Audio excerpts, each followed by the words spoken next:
Thank you for listening to the Allender Center podcast. I'm Dr. Dan Allender. And I'm Rachel Clinton Chen. We're fiercely committed to providing hope and healing to a fragmented world. And restoration for the heart. Thank you for joining us. Let's get this conversation started.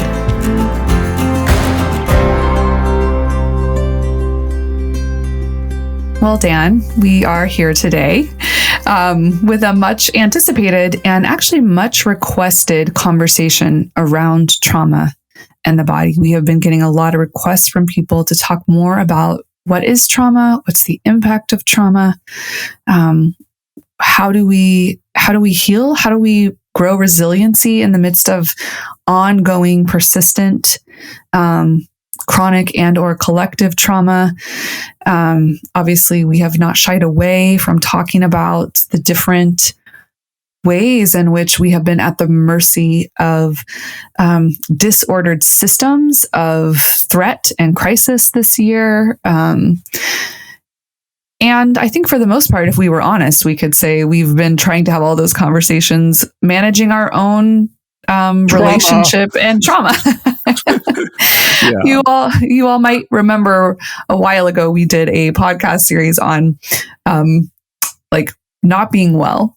And today feels like one of those moments of attempting and trying to be faithful to step into naming and bringing categories that could be helpful to people to locate themselves, to have imagination for how to tend in this season, how to tend to your families, how to tend to your community.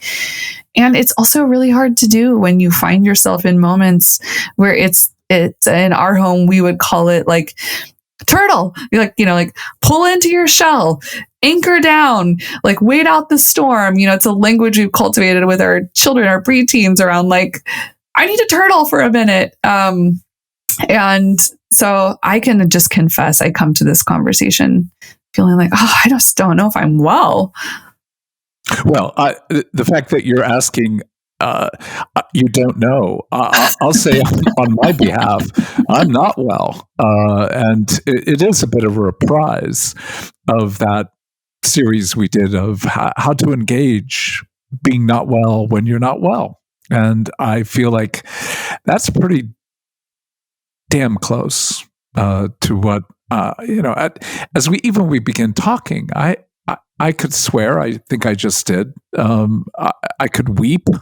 And also, I don't really want to do this. And yet, I really do want to do this. I mean, just coming back to this and being able to say, all right, what are we doing with the trauma? What are we doing with our lives in the midst of so much? So just for a word or two, how are you? And what's largely going on for you to say that you're not sure how well you are doing? For me, it feels more the convergence of what we continue to experience in our larger context and culture. Obviously we're recording and this will publish in a few days, but yesterday it had been 1 year since Ahmaud Arbery was murdered. And that started an uprising and an awareness of tremendous harm. Obviously COVID and the pandemic we're seeing glimmers of a different possibility but for many of us who are in the general population vaccines will be available really months from now. It's that feeling of, it's not quite as close as you want it to be. Anyone who's parents of children right now trying to do virtual school, as an adult, I've hit the pandemic wall.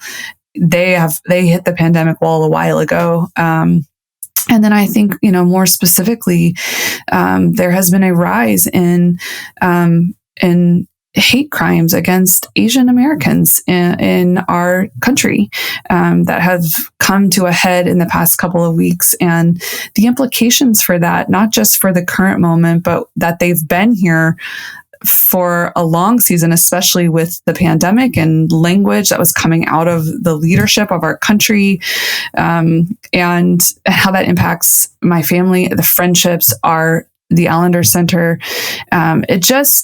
I think for me, it's that feeling of like all okay, and let's just add our colleagues and friends in Texas who just went through a brutal storm that was exacerbated by a failure of infrastructure and leadership to anticipate and prepare for that storm. There's been loss of life. So I think it's that feeling of course, I have my own personal places where I'm dealing with trauma.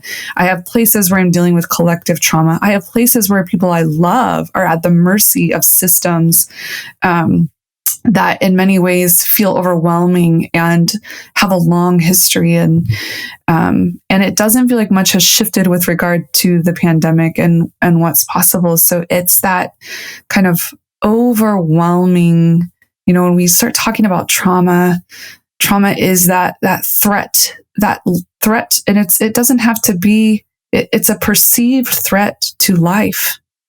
And there are, we're going to try to, again, in an ongoing conversation, bring some definition. But we're in a realm that is vast and compounding. There's, personal trauma. There's disorder in families, familial trauma. There's cultural trauma. There's historical, generational trauma. And when those things feel like they're all colliding, I know if I'm overwhelmed, then there are people in my midst who are merely surviving. And I think that the weariness of that and the fear and the sorrow and the rage and all the ways our bodies are wired to respond in the midst of a trauma response just feels really embodied and really palpable right now. Yeah, it will sound somewhat dismissive when I say amen, but I all that, but I would summarize it for me. What's next? It just seems to be worse after worse after worse, with no mitigating points of rest. And then when you add huge cultural, huge racial, huge economic issues, and then your own particularity. I didn't go through the storms the way our friends in Texas did, but I felt it. And that sense of, for them, but also for me, what's next is just not getting better. And yet, we've talked before about how even just a little bit of hope seems like it will make things better, but actually it makes it even harder. And for me, adding all that to say that I have a daughter and son-in-law and 2 grandchildren who are about to move out of our area, and it's heartbreaking for me. I have a mentor who shaped my life, Dr. Larry Crabb, who's, at least at this moment, on the border of death. And the realities of loss, of grief, of I just can't take anymore. How am I supposed to engage what will seem like such a pathetic issue of, I've got to make phone calls with regard to some of my tax issues. And to do that is so overwhelming. I postpone it, and then I don't get it done, and it mocks me. And I mean, I'm saying it out loud in part to say, I've got to do that when we finish. Yet, I can do the podcast, but there's so many other little things that seem to be there almost insurmountable, the proverbial straw that breaks the camel's back. So in not doing well, because of all that you put words to, and then the personal realities, I want to go back to say, we've got to name what's happening in trauma to be at least slightly better prepared to engage it as well as we can versus mere surviving, which actually ends up setting you up for doing the very opposite of going under because you have not tended particularly to your body in the way that you were meant to. So let's just go back to that key phrase. Trauma is where initially there's a threat to your body, to your life, to your identity, to something of your perceived safety. And it's crucial for us each to have that language, to know we've been living under a profound threat for a long time. And there are communities that have been living under a far more unmitigated, traumatic, chronic threat. As you said, many people of color live in a world in which it is unmitigated, constant threat. But the reality is we're all, whether it's sudden trauma or long-term trauma, it literally wears our system down. And that leaves us really with the reality that when we've got a perceived threat, but have some sense of control or power, influence, the trauma is never felt quite as severely as when we feel powerless, or in that sense of we don't have the ability to shape or control the direction that a person is taking, a system is taking.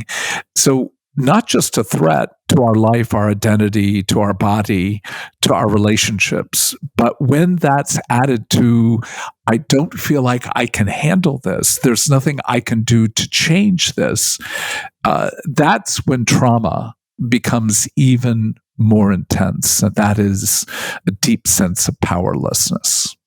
And third, when we feel that kind of powerlessness, one of the clear senses of that is we feel flooded, overwhelmed. I'd even go further to say a kind of desperation that gives us, generally, for most of us, a sense of shame. I feel overwhelmed and ashamed that I can't do what I've done to get out of the situation or the bind that I'm in, which ends up creating a deeper sense of isolation. So let me say it again. When we feel threatened and powerless, and then overwhelmed or flooded, it naturally fragments us. Literally, our left and right hemisphere of our brains are not working. Our ability to operate with executive functioning and decision making don't work.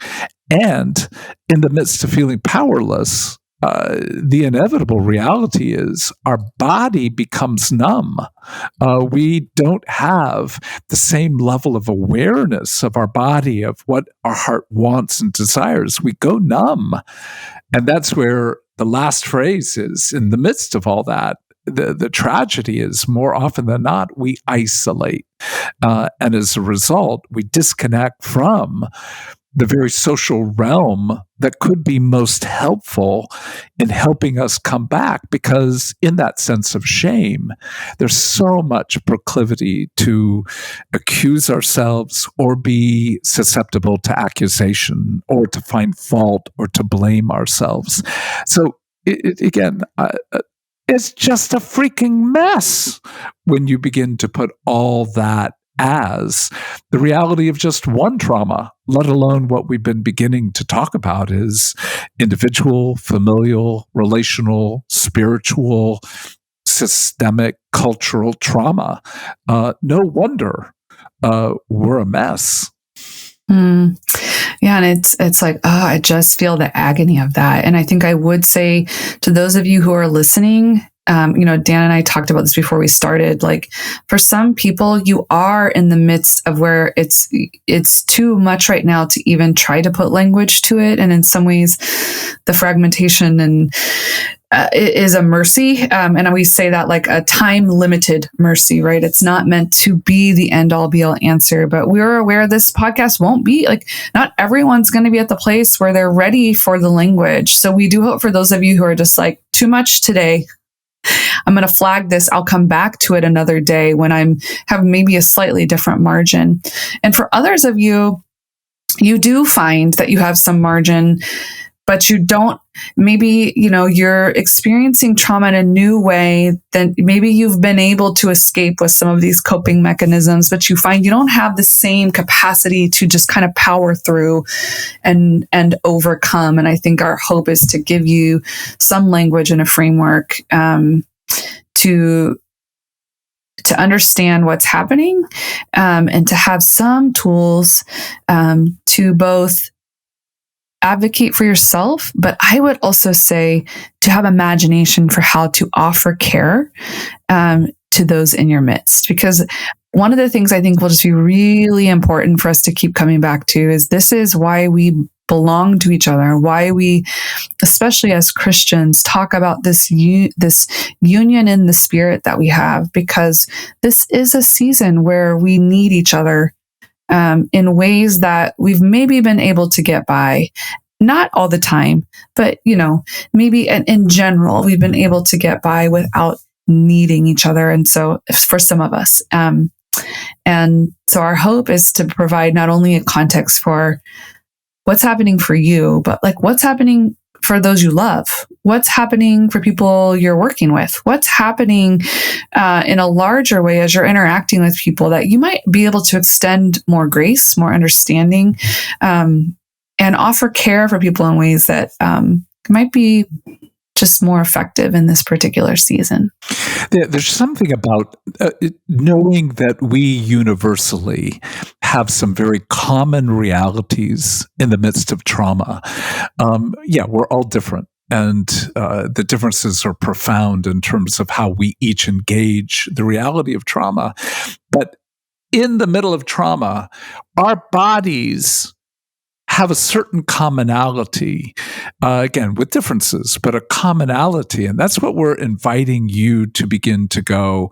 What you're going through is heartbreaking, difficult, but it's also normal when you're in the middle of trauma. And so we want to be able to capture a kind of, with threat, with powerlessness, with being flooded, what's going to happen that you need to be aware of before, to some degree during, but as well after the intensity of that trauma has dissipated, at least to some degree, because we need to care for one another and we need to care for our bodies in the middle of trauma. Let's jump in. If that's the nature of trauma, what do you find to be most true for you, Rachel, when you're in the middle of trauma with regard to what happens to your body? Mm-hmm.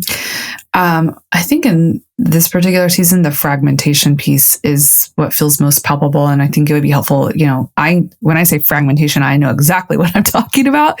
And I know for many, it's like, well, what does that mean? And, Dan, I'll probably let you talk a little bit more about like the brain and the brain body connection. But for me, I'll just give examples. I'm trying to communicate something and I get 2 words into the sentence, but I can't find the third word. It's like I can see the thing I want, like, hey, Michael, can you grab I can see it in my brain box, but I can't figure out what the word is for that thing I'm wanting to request that he might help me acquire.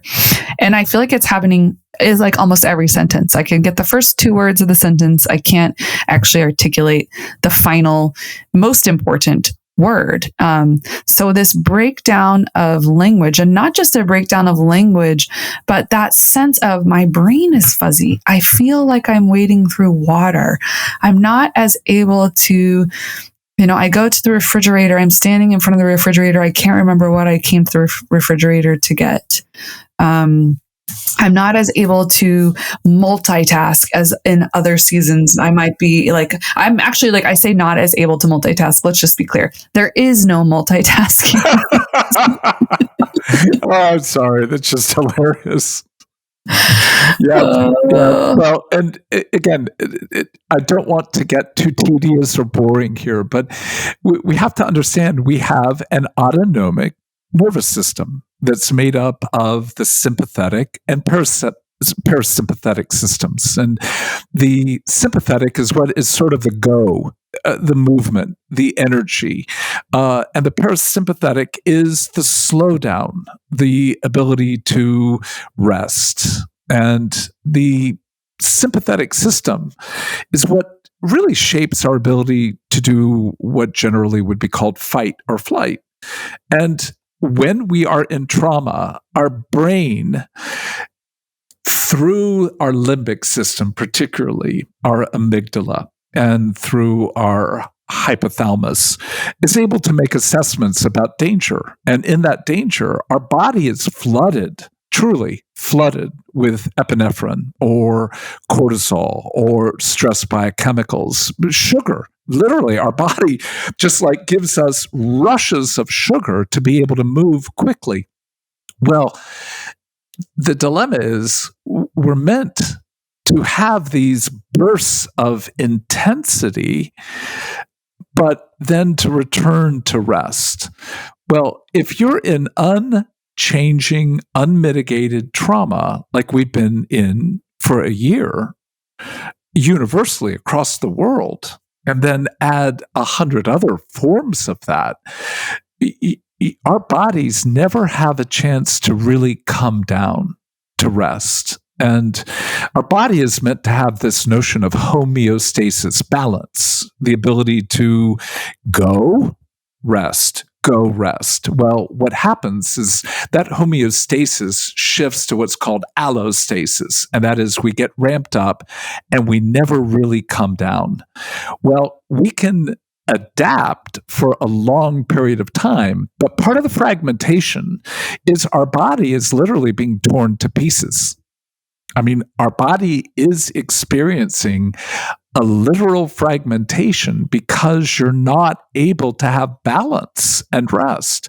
So when you add that to, again, this will just sound too highfalutin, but the dorsolateral prefrontal cortex that holds our ability to see how the present relates to the past, when we're in trauma, we lose a capacity to have time balance. So when you gave those examples, what I would say is, I'm not remembering when Becky asked me to get something from the garage, and I make a movement to the garage, and 5 to 20 seconds later, I'm walking into the garage going, what am I doing here? And I walk back in, and Becky goes, did you get the, and I'm like, the what? It's happening so frequently that at one point she said to you, are you worried about dementia? And it's like, no, I'm actually aware of the dorsolateral prefrontal cortex. Thank goodness I know that language, because it's, yeah, I don't think I'm moving toward dementia at my age, but I could. But more likely, the fragmentation is our body is suffering levels of contortion, of violence that we were never meant to suffer the way we are. Yeah. Thank you. That feels so important to sigh. And we'll come to this later in our second round of this podcast. But the ability to sigh, are you aware that just literally being able to go, is activating or deactivating is a better word, your sympathetic system. So sighing, letting your shoulders come up and dropping them. Things that we're going to go, oh, are you kidding? This is the level of help you're going to be offering. And the answer is, if we don't tend to our body and how God made us to find at least a bit more rest, then our bodies are going to be in this reserve depletion to a point where we literally have very little left to function. Mm-hmm. Yeah, and I think another way that our bodies respond to trauma, when you talk about powerlessness, that lack of control, is also to freeze and to numb and to dissociate. And again, I I think all of us could probably attest we're in deeper levels of numbness. So like the things that would typically work to bring dissociation don't work anymore. Like maybe like you find, you used to be able to just watch TV, but you find you need to be on TV and your phone and like there's a sense of like, and again, I hope you hear there's not, at least I'll speak for myself, no judgment that that's the way our bodies are responding. It's an attempt to get away from the allostatic load and the flooding and to escape in some ways being at the mercy of something you feel you have no control over is a kind of brutality that, again, I would say is not how our bodies were created or what we're meant for. And there is a kind of forced resiliency that comes, that adjustment, which over time can have very detrimental impact on us. In the midst of it, it's just that feeling of like, there's no help, there's no justice. And we're going to talk more in our next podcast about what are some tools, really simple tools. And the simple tools are going to bring almost that feeling of like, are you kidding me? That's what you're going to offer. And I think one thing I would just name and hold is like, well, it's not all the work, because so much of the work is us being and stepping into and being the people we're called to be, to attend to some of these disordered systems. And yet, how do we tend there if we actually aren't doing some of the work to tend here? And it's kind of like the chicken and the egg, because you actually need both movements. So it's where, as Christians, we have to have a lot of faith that the Spirit is moving at all the levels, not just in our bodies, but to deny ourselves a capacity to tend. That feels actually like more cruelty and like joining the disordered systems as a form of punishment. So that numbness that comes when you're needing to not be so present to the powerlessness because it's too terrifying. And Dan, you already named isolation, that sense of, and it's such a strange thing to talk about isolation. We've said this so many times in a season where, I know not everybody is practicing this. I know there are places where people have just kind of moved on, like, it doesn't matter. But for many of us still in social distancing practices, it's a strange thing to talk about isolation when it feels like, well, we're kind of being forced to be isolated right now. How do we, it's not just an isolation from other people. I think it's also an isolation even from yourself. Oh, so well said. Yeah. I mean, if we go back to that notion of, look, we are borrowing from our body energy just to function. And we're in debt, and we're getting in greater debt and greater debt. That level of reserve being lost because I still have to function. I still have to go to work. I still have to attend to my world. And yet the capacity to do so seems to be diminishing. Again, too dramatic to say minute by minute, but it's pretty much day, week, month to month. What I'm doing today compared to what I was able to do 6 months ago is pretty dramatically different. So just having language to not accuse myself of being stupid, lazy, incompetent, because I can't remember what I was supposed to go to the garage for. We've said this so often. It is the kindness of God that leads to repentance. Well, if I can't be kind in the midst of my fragmentation, to the level of exhaustion, to the lack of reserves, to the reality that, look, executive functioning, the ability to just make decisions, is drastically affected because of this fragmentation. Our ability to think in the middle of trauma is deeply compromised. So if I don't have language for that, I'm going to tend to either push and power up, therefore take money that's not in my reserve, therefore going into even greater debt, or worse, I'm going to not just take what I don't have, I'm going to bring my judgment, which actually strangely brings a new energy for a very short period. Just like eating a lot of sugar, like drinking, eating chocolate. Yeah, in the middle of trauma, it ramps you up, but it's going to drop you fast and therefore leave you, even in one sense, in more debt than before. So I've noticed my sleep, my eating, my drinking. Look, we are in a dopamine-driven period right now because that's what gets us enough energy to function. And yet, you were putting it so well in terms of oxytocin, our bonding biochemical is incredibly depleted because we're not physically together in the way that we were. So when we've got this cortisol intensity, oxytocin depletion, dopamine driven up and down, I'll go back to what we began with. I'm a mess. How are you?